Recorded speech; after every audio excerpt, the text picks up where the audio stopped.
สังขายโยนิโสจิวรังปฏิเสวามินะปฏิฆาตายยะตายคักตายแน่เลยนะกระโบหูความหมายนะบัดแปลได้แล้วโอ้มันมีแต่คำขักมีแต่แนวดีๆนะนั่นคือตัวอย่างว่านายโยสนิสโนพุทธังชีวิตังยาวนิพพานังสรังกัจฉามินี่ข้าน้อยขอถึงพระพุทธเจ้าเป็นที่พึ่งตลอดชีวิตตราบเท่าถึงนิพพานนาทิเมสรนังอันยังที่พึ่งอื่นของข้าน้อยบ่มีพุทโธเมสรนังวลังพระพุทธเจ้าเป็นที่พึ่งสูงสุดของข้าน้อยเอเตนะสัจจวเชด้วยการกล่าวคำสัจจานี้โหตุเมสยมังครังขอสยมงคุณจงเกิดมีแก่ข้าน้อยและสูตรไปจนถึงขันขอสุดท้ายขอขมาเลยพุทโธขมาตุตังมะมังโทษอันใดที่ผู้ขาล่วงเกินข้าน้อยขอขมาด้วยเห็นป่ะถึงขอขมาเป็นขันสุดท้ายอย่างสันโยสนิสิโนนี่เป็นตะสูตรนะบทแปลคำออกเบิ่งบทแปลมันโอ้ขักนะจังว่าเด็กกี้คนสูตรทั้งเสาทั้งแรงเนาะทำวัดเสาแรงบ่มีดอกตะกี้สุดท้ายเพิ่นสูตรแต่ช่วงซินิโนนี่แหละโยสนิสิโนทำวัดพระหรือว่าทำวัดบูฮาลาวฮอนทั้งเสาทั้งแรงเลยใช้ได้เนาะแต่ก็บ่ได้แปลอยู่เองนั่นแหละบ่รู้ความหมายอิมินาสการเรนะจักแปลว่าหยังมีพอออกอันหนึ่งอันนี้ว่าพอให้ได้หัวน้อยหนึ่งมันอยู่ท่าประซุมเป็นศิลวัตรแล้วแปลอิมินาแล้วแปลกงเลยนะ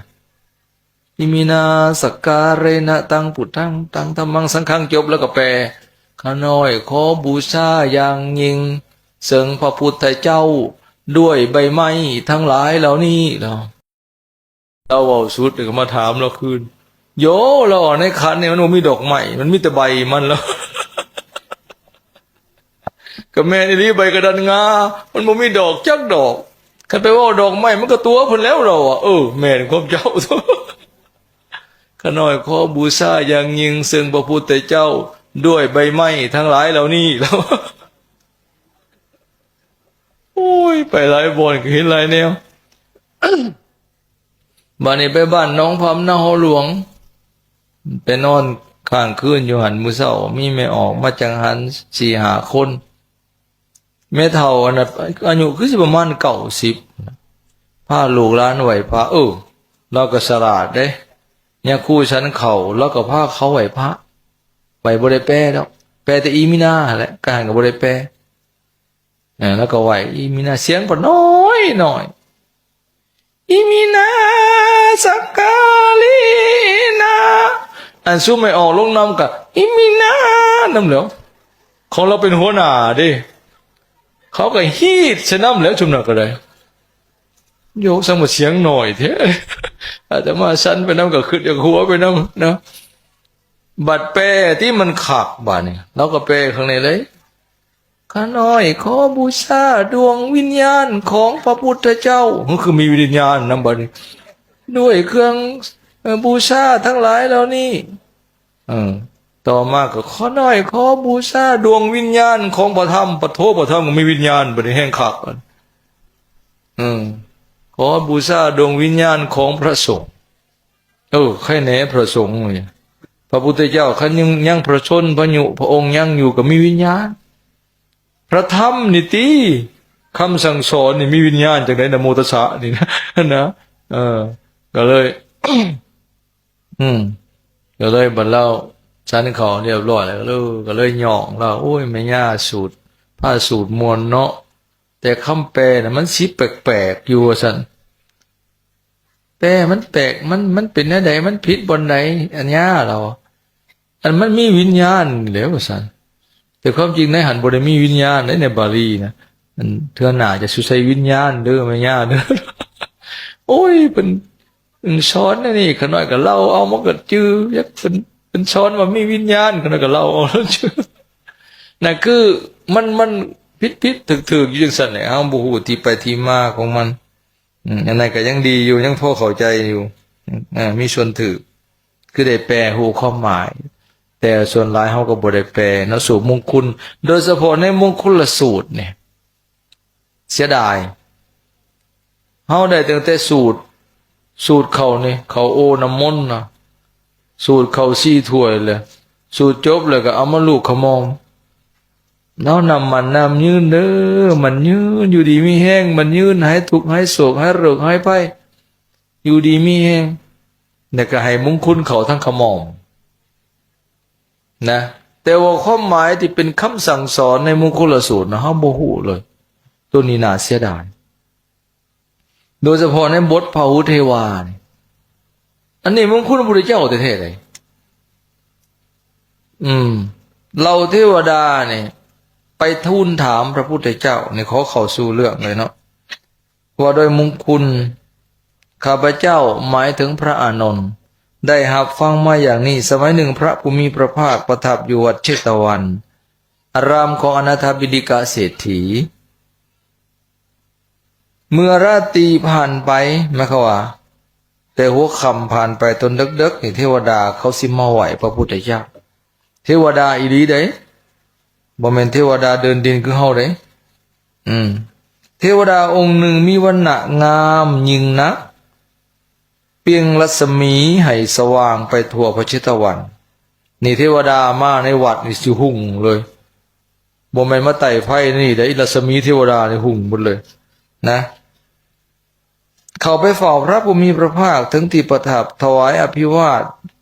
ไหวแล้วยืนอยู่ณที่สมควรได้ขาบทูล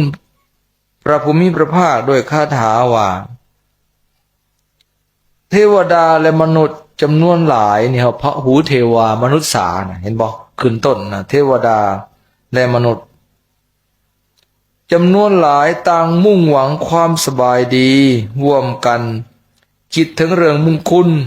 คือก่อนหน้าน่ะเขาเจ้าทกเถียงกันเรื่องมงคลบ่ตกบ่แตกกันเลยว่าบางคนว่า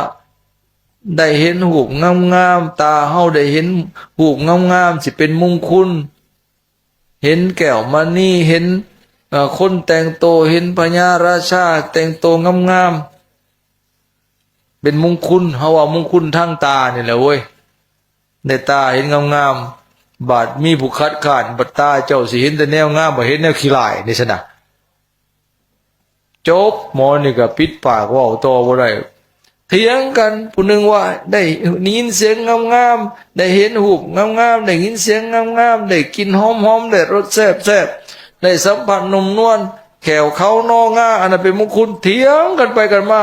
ก็มีผู้คัดค้านล่มคำบอกคำเห็นนั้นจนฮอดเทวดาไม่ออกอยู่สมพูทวีปนะเทวดาก็เถียงกันลงรอยกันบ่ได้จึงว่าเมื่อพระพุทธเจ้าอุบัติขึ้นเทวดาจึงมาทูลถามพระพุทธเจ้าว่าอันใดแท้ๆเป็นมงคลนะให้แก่มนุษย์เทวดาสิได้นำไปปฏิบัตินะว่าในมนุษย์เทวดาตัดสินกันบ่ลงแล้วว่าอันใดเป็นมงคลพระพุทธเจ้าเลยตรัสตอบเทวดานั้นว่า1มันว่าอเสวนาจะภารนังการบกขบคนผ่านอันนี้จะสิอ่านผ่านเลยหรืออธิบายท่านอธิบายมงคลบท38ข้อนี่พอดี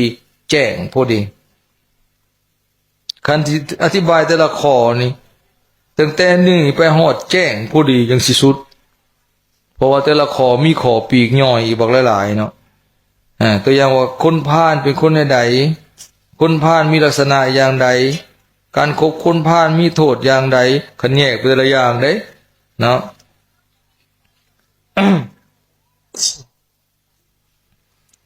การการบกคบคนผ่านหมายความคนสัวเนี่ยบกคบหาสมาคมคนสัว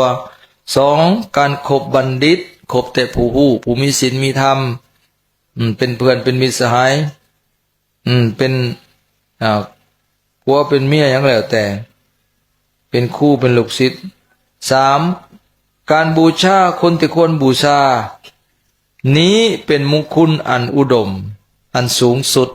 เห็นบ่3อย่างเด้อ4การอยู่ในถิ่นอันประเทศอันสมควร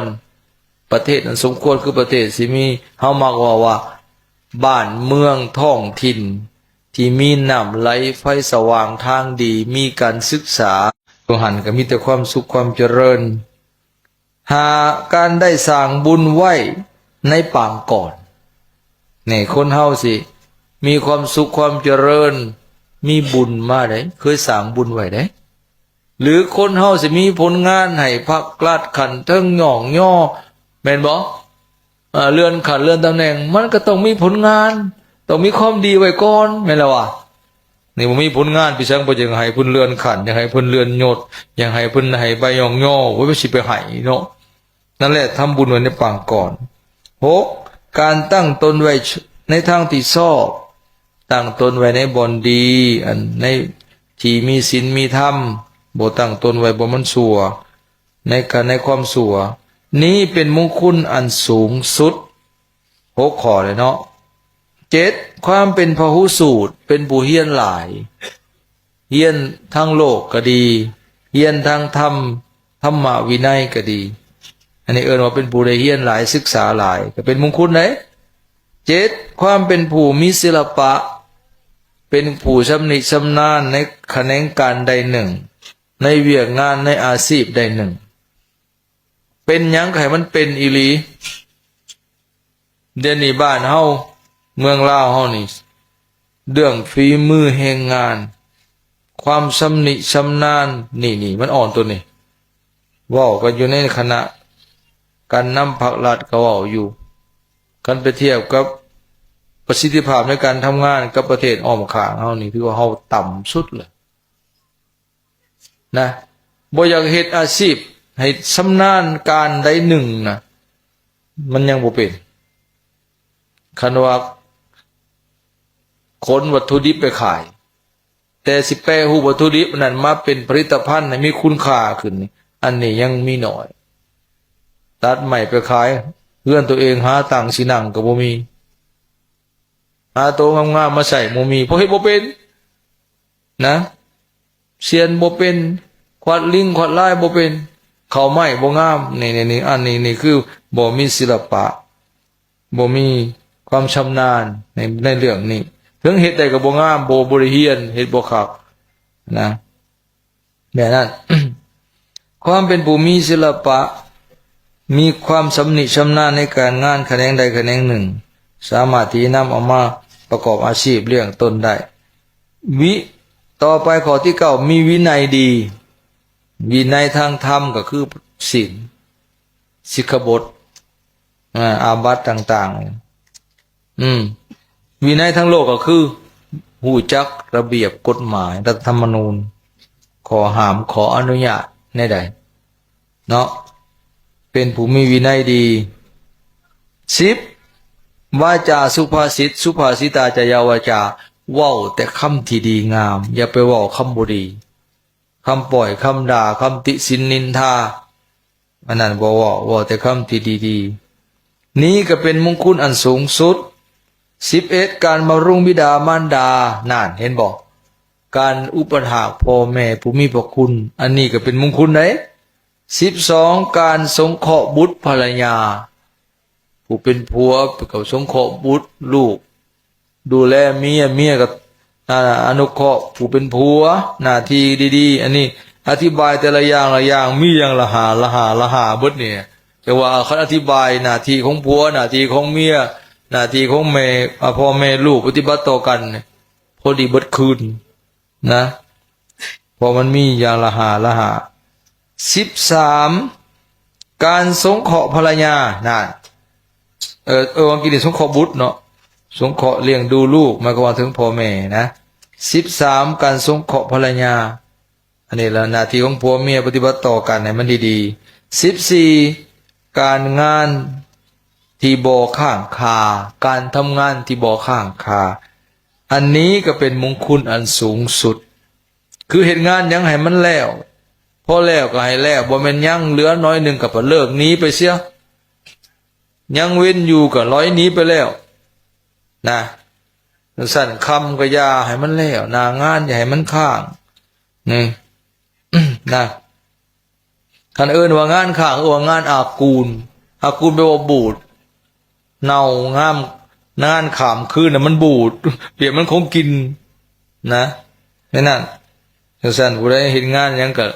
บ่ค่อยแล้วหน้างานหยังก็ปะตลอดน่ะแสดงว่างานอากูลบ่เป็นมงคลพุ่นว่า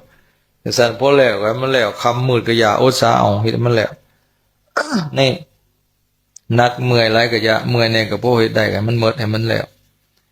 อันนี้ก็เป็นมงคล15เอาวันจบการให้ทานนี่ก็เห็นบ่อันนี้เฮาเฮ็ดอยู่แล้วทานแก่พระสงฆ์สามเณรบ่ว่าสิเป็นผ้านุ่งผ้าห่มอาหารหวานข้าวอาหารการกินที่สร้างที่อยู่อาศัยให้ยารักษาโรคและบริการปัจจัยต่างๆทั้งให้แก่พระสงฆ์สามเณรผู้ทรงศีลทั้งให้แก่คนสงเคราะห์ญาติพี่น้องและคนทุกข์คนยากอันนี้เกินว่าการให้ทานก็เป็นมงคลเป็นบุญ16การประพฤติธรรมการละบาปการทำบุญละชั่วทำดีอันนี้เอิ้นกับประพฤติธรรม17การสงเคราะห์ญาติช่วยเหลือเกื้อกูลกันแยกให้เป็นพิเศษเลยระหว่างญาติพี่น้องร่วมบ้านร่วมเมืองร่วมใช้โลหิตกันแบ่งปันกันกินกันใช้นะยามลำบากก็ช่วยเหลือกันโดยบ่คิดเรียกร้องค่าตอบแทนนั่น18การงานที่บ่มีโทษเฮ็ดงานที่บ่มีโทษคืองานบ่ผิดศีลธรรมงานบ่ผิดกฎหมายวิชาอาชีพที่เฮาเฮ็ดอยู่น่ะบ่ผิดศีลธรรมบ่ผิดกฎหมายมันก็บ่มีโทษบ่มีผู้สิมาจับมาลงโทษเรื่องคดีเฮานั่นก็เป็นนี้เป็นมงคลอันสูงสุด19การงดเว้นจากบาปการทำชั่วทางกายทางวาจาทางใจเนี่ยเอิ้นว่าบาปการทำบาปมันก็งดเว้นบ่เฮ็ดเช่นฆ่าสัตว์ลักทรัพย์ประพฤติในกามเว้าตัวเว้าเสียดสีทรัพย์เว้าคำหยาบเว้าเว้าตัวเว้าเสียดสีทรัพย์เว้าคำหยาบเว้าเพ้อเจ้อเว้าคำเพ้อคิดโลกได้ของเขาคิดพยาบาทผู้อื่นมีความเห็นผิดจากทำนองของธรรมอันนี้เขาก็งดเว้นกันว่าเป็นบาปการยังมีข้อหนึ่งมาเน้นพิเศษเลยขอเศร้าการเว้นจากการดื่มน้ำเมาข้อนี้เน้นพิเศษเลยเห็นบ่คันเว้นดื่มของมึนเมาได้ก็เป็นมงคลก็สิบ่มีคนขี่เมาขี่เหล้าขี่ยาเดี๋ยวนี้มันเมาขอสุดท้ายนี่ยาบ้าพุ่นเมากระท่อมก็สิเป็นบ้ากันแล้วกูมืออยู่เมืองน่ะมีปาร์ตี้กินน้ำกระท่อมน้ำเบิดขึ้นจักมันบ่ลิ้นพี่สังบางมืออยู่แจวว่าอันเพมันก็ตึงโอ้ยมันสักบ่สุนี่นะแจ้งพนอนกลางเว้นนะกลางคืนหมดคืนจักเขากินเขาอยู่เขาบอกบ่เห็นอะไรอยากนอนในบ่จักห้องเอ๊ะมันคือหมูถูกน้ำห่อนนะฟังไปมาบ่คือคนนะนะอันนั้นเว้นการดื่มน้ำเมาเด้อของมึนเมาเด้ออันนี้เป็นมงคลคือกันได้21ความบ่ประมาทในธรรมทั้งปวงความบ่ประมาทหมายก็ว่าบ่หลงไหลบ่มัวเมาคันเฮาหลงไหลยังมัวเมายังปล่อยปะชีวิตให้ล่วงเลยไปน้ำการหลิ่นการกินการเที่ยวการทำความชั่วอันนั้นเอิ้นว่าประมาทแล้วนะในความบ่ประมาทนี้ก็เป็นมงคลอันสูงสุด22ความเคารพเพิ่นสิรวมเป็นหมวดเดี๋ยวจะมาสรุปเทื่อหนึ่งเนาะความเคารพนี่ก็หมายความว่าความเอาใจใส่ใจถือเป็นสำคัญเคารพมันสูงสุดเคารพพระพุทธเคารพพระธรรมเคารพพระสงฆ์นะเคารพศิกขาในหมู่พระสงฆ์ก็ได้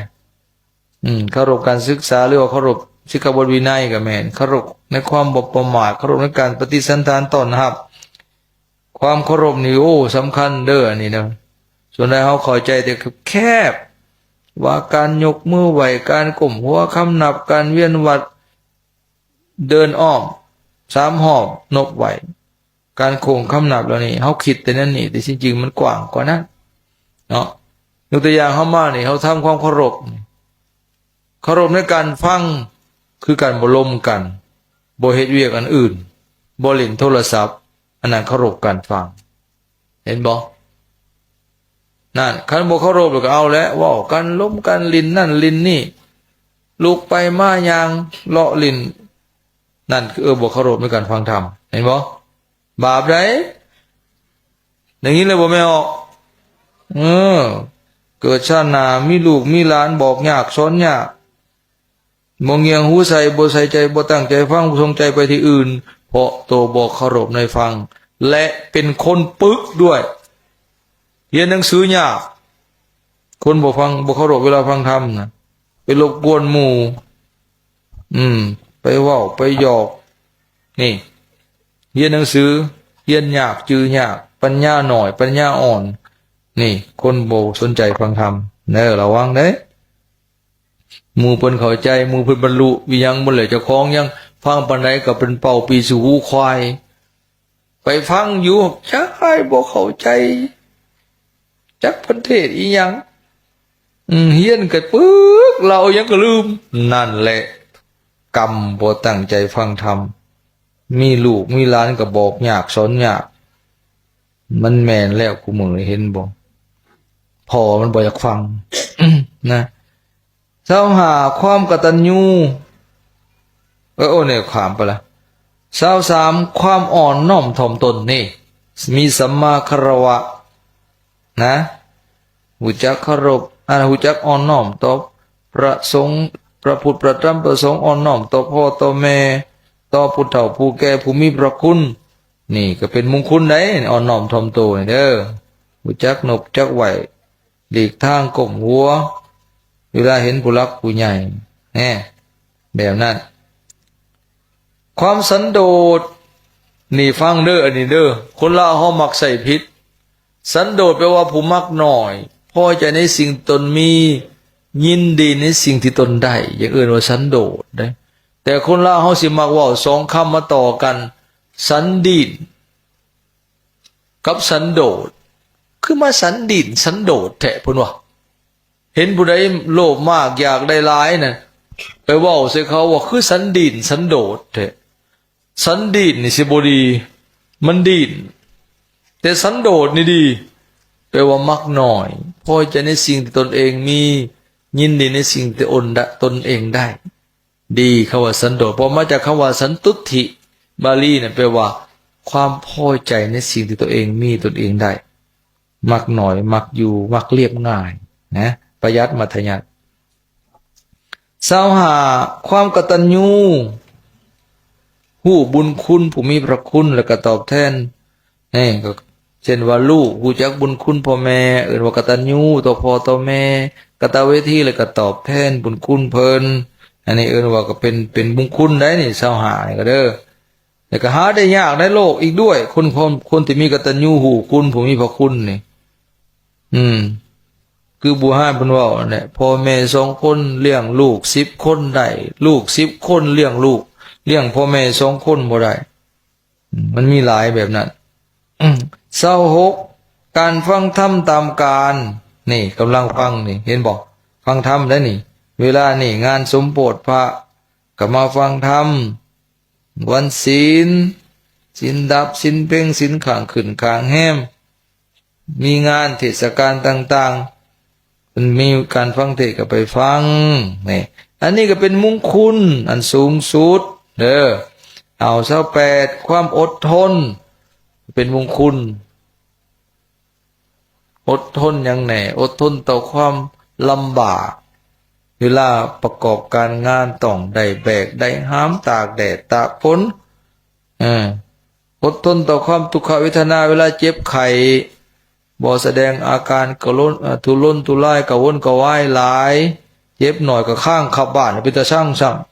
ำแต่มาพ่อมาเลยอันนี้นะตัวน้อยขี้โง่เขาท่าบ่ายให้น้อยมันจักมันยังไปถึกเลยในลุมกล่องตุ้มของได้กุมเอาห้องขับบดวัดถ้ายาเลยแดงเลยมันจะประกอบเคอะตื่มสับนะวันหมอ1ยิบ16เข็มน้ำตาไหลหักบกข้าง โอ้คนมันอดทนต่างกันเว้ยหมอนั่นละบาทน้อยๆนึงเขาทายะนะเราก็ซิบมาห้องครับที่คือถ่ายเขาลงไปจากวนไปท่ายาให้จัวน้อยนั่นเนี่ยบ่เขาว่ายากกุมเด็กกุมเอามันดิ้นมันห้องเขาเลยบ่อยากท่าเนี่ยแมวนั่นเนี่ยน้อยแล้วมันบ่พังมันบอกมันกุมเอาได้กุมเอาเนี่ยนี่อดทนต่อความทุกขเวทนาในเวลาเจ็บไข้คนมีอาการสงบสังระงับอดทนต่อทุกขเวทนาหน้าหักได้คนไข้แบบนั้นนะอดทนสูงบัดนี้